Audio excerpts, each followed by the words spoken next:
I'm Philip Mudzidzi, and I come from Zimbabwe. I'm married to Cecilia, and we have two daughters, Assurance, who is 18 years old, and Abundance, who is 12 years old. Well, I gave my life to Christ when I was 12 years old, and I think that was in 1984. During this time, we had moved from one area to a new village where we had received new plots to build our houses and even be able to do farming activities so that we can live on. So in this new area, there came a Baptist preacher who pitched a tent, and then they would come out in the every evening for a week and sing together and invited people to come. And when I heard people singing, I loved music very much, so I went to attend at the crusade, mainly because I wanted what they were singing. So I went there, I enjoyed the singing, but after we were singing, after singing, the preacher began to preach, and he preached from the book of Daniel, where he read of a story of the king of Babylon, whose name was Nebuchadnezzar, who had conquered different nations and expanded his empire. He began to think that he was very powerful, that no one could stop him. And then he also was asking people, including the Israelites, to worship his idols, to worship him. And God gave him the mind of an animal and lived like an animal for 7 years. That really challenged my thinking that night. And I began to think of how I was living, because I was thinking that I am living because of my intelligence and the help of my parents. But on this day, I realized that there is a God. There is God who created human beings, who wants us to worship him. So from this day, I gave my life to Christ, and I was willing to live a life of obedience to Christ as I worship God. So from this day on, I became part of the church that was formed from the result of the preaching of this preacher. Now, I would like to tell you that we have a number of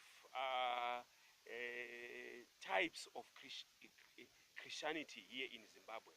We can speak of the Roman Catholic Church, which is known to be the universal church, and as well as the other church that became the Church of England. It is also here in Zimbabwe.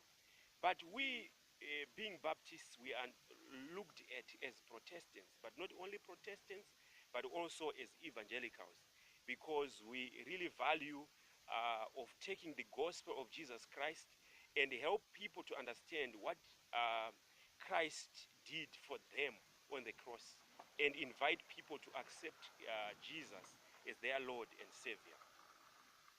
And then we also have another group of Christians, and the churches they are part of are usually known as the African independent churches or African initiated churches.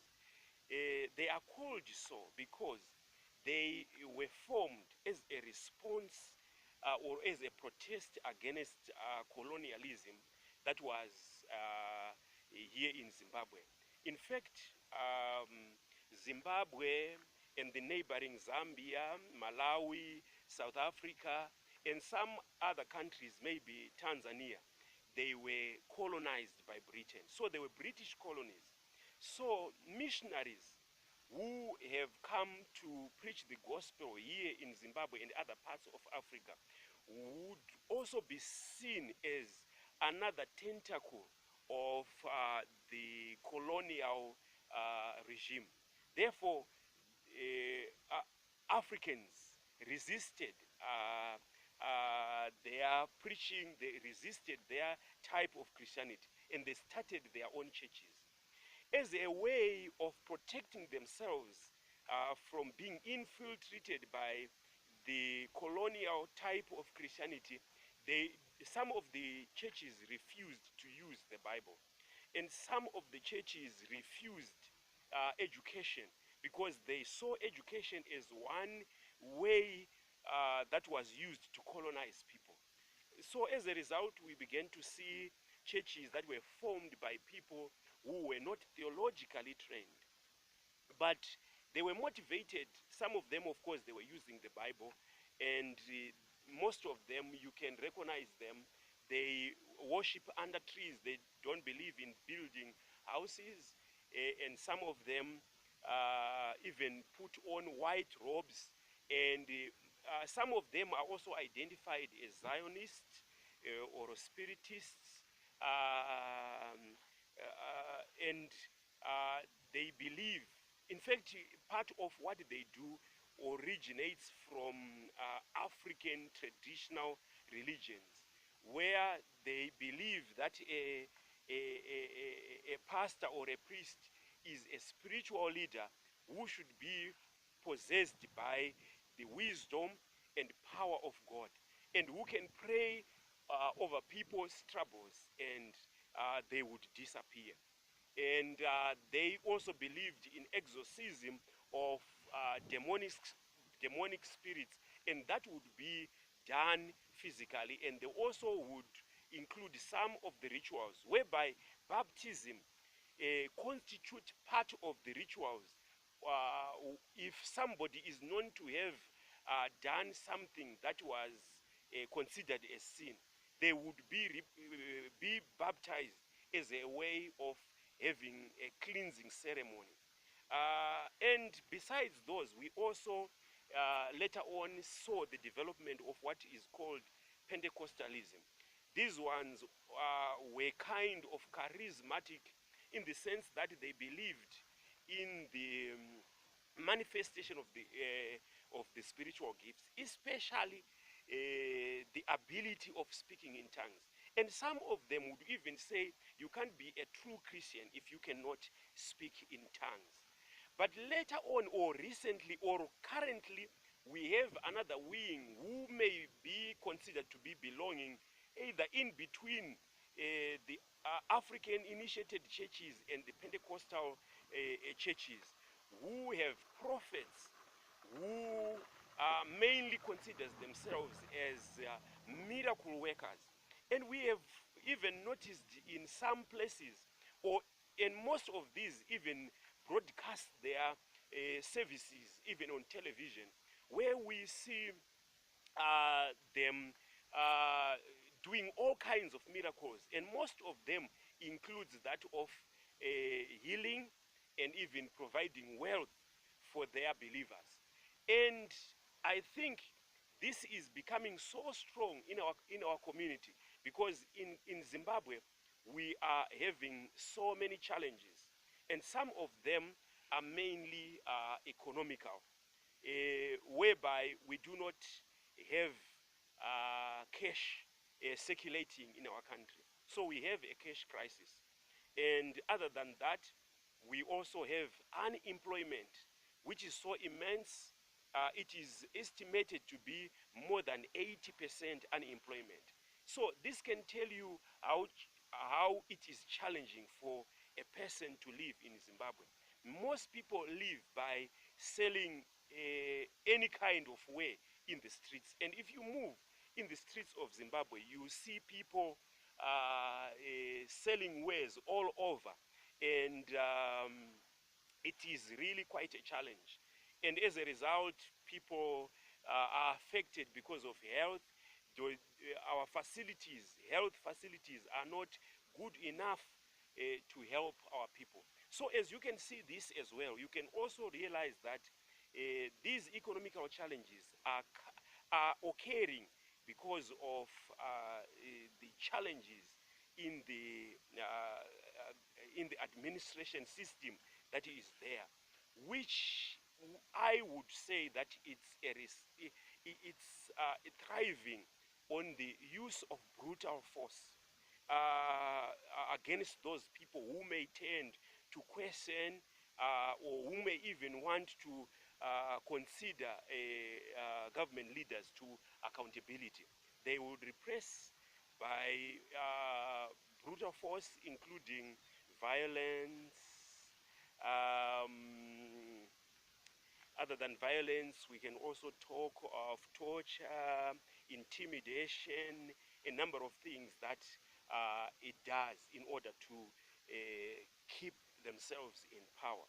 So, as a result, this also helps these false preachers to come in and even prey on the situation that people are having. But also, we will need to you will need to know that in Zimbabwe, we also enjoy a number of things as Christians. First, we know that uh, most of us, of course, we were Christians when we were young, but some of us became Christians at a later stage. And they came from what we may call African traditional religions, because they may vary from one community to another, how they practice what they do. But one common thing that we may know about African traditional religion is that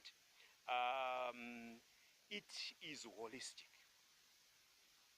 You can hardly dichotomize your life as having some activities being considered as sacred and some as secular. But all of life should be affected by your worship. This also, for some, it can positively influence other Christians to be affected by that kind of thinking, because you consider worship as affecting what you eat, what you wear, where you go, how you relate, and all of life. Even when you seek employment, you need to seek God's will in whatever you do.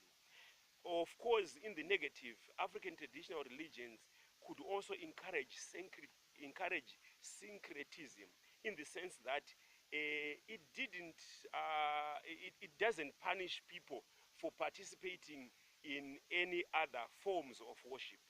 But for anyone who might be considered to have violated the rules, they will be expected to go through a process of confession, cleansing ceremonies, and stuff like that. So even some of the African independent churches, they may include some of those ceremonies. So we enjoy a rich heritage that has been part of the African traditional religions. Another thing that we may consider as joyful is that in Zimbabwe there is no war. However, we might be having all kinds of challenges that are part of our situation, but currently there is no war. Of course, there is a cycle of violence. Violence is manifested maybe as a cycle, and the cycle where violence occurs, this is during the time of the elections. Then the other thing that we may talk about is that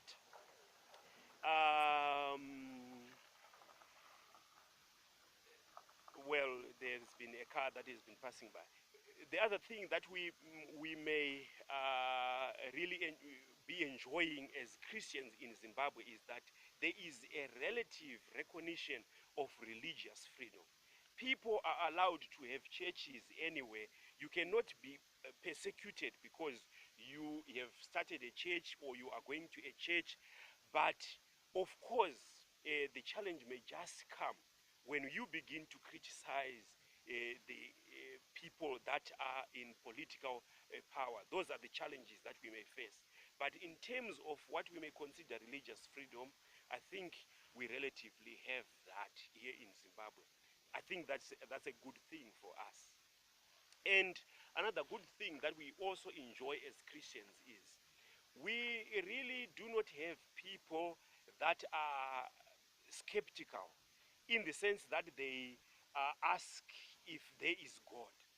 Because already, even from African traditional religions, people worshipped God. But of course, the ways in which they worshipped God was different. So we have less of those questions, but we have more of the questions how we can really be practically living a faith where we see the manifest of God in our lives. This is where the challenge could be. So, in brief, this is what I would tell you about being a Christian in Zimbabwe. But maybe I also should be able to add the aspect of some of the cultural practices that are part of some of our churches here in Zimbabwe. These may include the aspect that when we are doing worship, dance is also dancing and singing is a critical element. It is a very important part of our worship. Without that, we cannot feel as if we have gone to church for worship. So we can sing and dance, and usually everyone is expected to participate in the singing and dancing. So you'll find that in church, people will really be in a jovial mood, so excited, praising and singing and dancing. This is a very good thing that we enjoy here in Africa, or even in Zimbabwe, should I say, and even in some of our churches. But and maybe we also make use of some of the African traditional instruments. These may include homemade drums and rattles that people use to accompany the singing. But well, we also have received use of hymnals from the missionaries, and we are still using this. We also find this to be very rich, especially in the content. But for so many young people, they usually find it boring because it might be saying so slowly, and some of them even may tend to drag the song. But this is known to have been inherited by the missionary teachings that we have heard. And part of the other thing that we have inherited from the missionaries is Bible study. And I personally think this aspect helps to mature people to know their Bible, to wrestle with how they can live their faith with all the challenges that they may be facing in their lives. So I'm so happy to be able to share with you what we do here as Christians or on this part of the world. Thank you once more. Bye-bye.